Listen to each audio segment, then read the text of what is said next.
Okay mga idol, kaon na ta sa kwan, kilawin nga panit sakal. Lami kayo? Murag po kanding.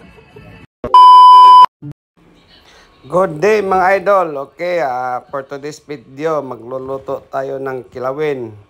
Balat ng manok, nakal. Okay, ito yung paraan mga idol, paano lutuin yung kilawin. Una muna ating ilaga yung kwan, balat at saka yung laman sa mainit na tubig. Tapos i-prepare natin yung bombay at sal at saka tapos natin ilaga yung balat at saka laman. Tapos hugasan natin sa malinis na tubig mga idol. Pagkatapos niyan atin i-slice ng maliliit kasama yung laman at saka yung mga panit. Ganyan lang yung pag-slice mga idol. Kahit anong slice ang gusto nyo mga idol, kayo ang masusunod. Total, kayo rin naman magluluto eh. Tapos nito, budburan natin ng asin, suka. Ito yung mga sahog natin. Pagkatapos ay kumot-kumutin.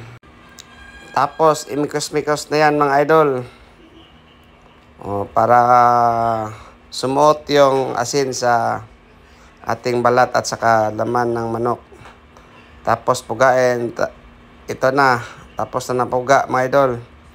Ilalagay na natin yung luya, ahos at saka atsal. Okay. After nyan mga idol, imikos-mikos na yan. Tapos maraming sili. Yan yung pinaka masarap na sahog sa kilawin, yung sili. Lagyan natin ng asin mga idol. Tapos bitchin konti lang. Okay, suka, sinamak. Mas maganda yung sinamak mga idol kasi may pagka-anghang siya. After nyan mga idol, imikos-mikos ulit mga idol.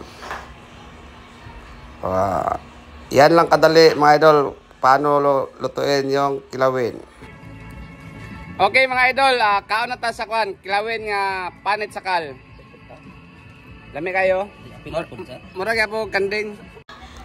Subscribe naman ako mga idol. Maraming salamat po. God bless.